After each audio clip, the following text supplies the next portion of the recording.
Bismillahirrahmanirrahim. Assalamu alaikum students. I hope you all are fine. Welcome to science class. Students, we were on chapter number 11 investigating sound. इसका हमने तकरीबन ये पढ़ लिया था, how does sound travel पढ़ लिया था. अब जो हमारे पास आ रहा है वो आ रहा है speed of sound in different mediums, यानी डिफरेंट मटेरियल्स कि किस में अगर सॉलिड में से साउंड गुजर रही है तो उसकी क्या स्पीड होगी, अगर वो लिक्विड में से है या फिर गैस में से है तो उनकी क्या स्पीड होगी. ठीक है. We know that sound travel by passing on its vibrations to the particles of some medium. The speed of a sound depends on what kind of matter it is travelling through. Air is made of gases. The particles in gases are further apart than in liquids and solids.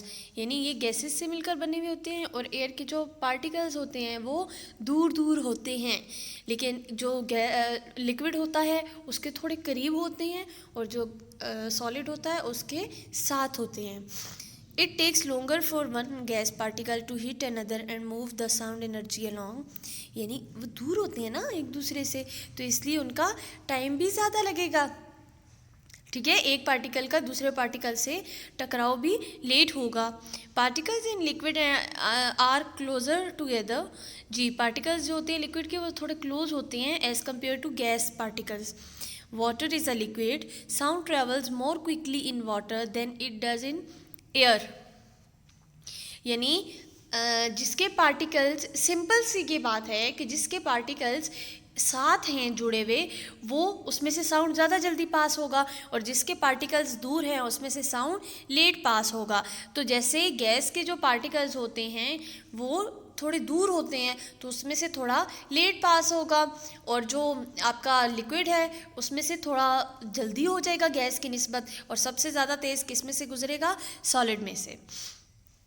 Sound travel more quickly in water than it does in air. Particles in solids are very close together than in liquids. So obviously sound travels the quickest in solid. ठीक है. यानी सबसे ज़्यादा किस में से जल्दी गुजरेगा, सॉलिड में से. ये देखिए नीचे मीडियम भी बताई हुई है, स्पीड भी बताई हुई है. गैस का देखें 350 मीटर पर सेकेंड, 1500 मीटर पर सेकेंड, और सॉलिड का क्या है 6000 मीटर पर सेकेंड. तो देख लें कितना फ़र्क है. सबसे ज़्यादा तेज़ किस में से गुजरेगा, सॉलिड में से. उसके बाद जो नेक्स्ट आ जाता है वो है how does human ear receive sound. यानी मैं बोल तो रही हूँ लेकिन आप लोग कैसे सुन रहे हो मेरी बात. ठीक है. या कोई भी और चीज़, अगर डोर बेल है या फिर टेलीफोन रिंग है तो अगर वो बजी है तो आपको कैसे पता चला कि वो बजी है, आपके कान तक वो कैसे पहुँची है, हम वो पढ़ेंगे. We have studied the structure of human ear in chapter 2. जी बिल्कुल, चैप्टर 2 में आपने ह्यूमन ईयर पढ़ा था. वहाँ पे आपने कोक्लिया को डिस्कस किया था, डिटेल में वो आपने पूरा पढ़ा था सेंस ऑर्गन्स में. Here we shall see how it works. The outer part pinna, see this one outer part pinna of the human ear direct sound into the ear canal. Inside the ear canal the sound waves hit the eardrum. यानी sound waves किसको hit करती हैं, eardrum को. The sound waves make the eardrum vibrate. यानी जो waves होती हैं उनकी वजह से वो जो eardrum होता है वो vibrate करना शुरू कर देता है, to and fro movement शुरू कर देता है. The eardrum causes three tiny bones in the middle ear to vibrate. Because of their shapes, the bones are named the hammer, the stirrup, and anvil. Then the vibrations move into the cochlea in the inner ear. तो vibrations कहाँ पे चली जाती हैं, cochlea में चली जाती हैं. जो inner ear में कोक्लिया मौजूद है ना, लिक्विड है, उसमें चली जाती हैं. The cochlea is the snail shape organ which is filled with the liquid. जिसके अंदर क्या है, लिक्विड है. ठीक है.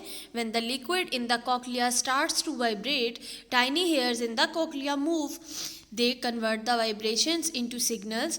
These signals of sound travels along the auditory nerve to the brain. ठीक हो गया. यानी क्या हुआ कि आपका जो आउटर पार्ट है पिना, इनर आपके जो कान का आउटर पार्ट है, पहले सबसे पहले उसमें से गुजर के आगे ईयर कनाल में जाती है। ईयर कनाल के अंदर साउंड वाइब्रेशंस हिट करती हैं ईयर ड्रम को। ईयर ड्रम से वो आगे चली जाती हैं आपके कोक्लिया में। कोक्लिया एक स्नेल शेप ऑर्गन है और इसके अंदर एक लिक्विड है। तो जब वो साउंड वेव्स उसको हिट करती हैं तो वो लिक्विड वाइब्रेट करना शुरू कर देता है, और जब वो वाइब्रेट करता है तो फिर आपकी साउंड उन तक पहुंच जाती है, किसी भी इंसान तक आपकी साउंड पहुंच जाती है, सेम उसी तरह से जैसे मेरी अभी साउंड आप तक पहुंच रही है। ठीक है, इसी तरह से आपका चैप्टर कवर हो गया। नीचे मजीद है कि प्रोटेक्ट योर ईयर्स, यानी कैसे आप लोगों को करना चाहिए ख्याल। तो इसमें देख लें, don't enter any object into the ear, it may be dangerous. Listening to noise over and over for a long time can cause hearing loss. अच्छा, एक और चीज़ भी है, हम जो हैंड फ्री लगा के सॉन्ग सुने या फिर नाते सुने, जो भी सुने, ये भी हार्मफुल होता है। ठीक है, we wear ear protectors at noisy place. तो नॉइज़ी प्लेस जहाँ पे शोर शराबा ज़्यादा हो वहाँ पे आप ईयर प्रोटेक्टर्स पहन लीजिए। ठीक है स्टूडेंट्स, इस तरह से आपका चैप्टर कवर हो गया है। एक दफ़ा चैप्टर रिव्यू को देख लेते हैं। All sounds are produced by vibrating bodies, यानी जो बॉडी भी वाइब्रेट करेगी तो साउंड प्रोड्यूस होगा। जब जब कोई बॉडी वाइब्रेट करेगी तो साउंड प्रोड्यूस होगा। Sound is a form of energy, हमें पता है। Larger amount of energy can produce louder sound, यानी जितनी अमाउंट एनर्जी की ज़्यादा आप दोगे उतनी ज़्यादा आपको ऊंची आवाज़ मिलेगी, और कम देंगे तो कम मिलेगी। Sound needs a medium to travel, sound को हमेशा मीडियम चाहिए होता है। वो मीडियम गैस हो, वो मीडियम आपका लिक्विड हो या सॉलिड हो, लेकिन साउंड को मीडियम चाहिए। इसी वजह से तो वैक्यूम में साउंड ट्रैवल नहीं कर सकता, क्योंकि वहाँ पे कोई भी मीडियम मौजूद नहीं होता। मीडियम का मतलब है ऐसी जगह या ऐसी चीज़ जिसमें से साउंड ने गुजरना है। फॉर एग्जांपल, अगर एक रूम में आप और मैं दोनों बैठे हैं तो मेरी आवाज़ आप तक किसके थ्रू पहुँच रही है?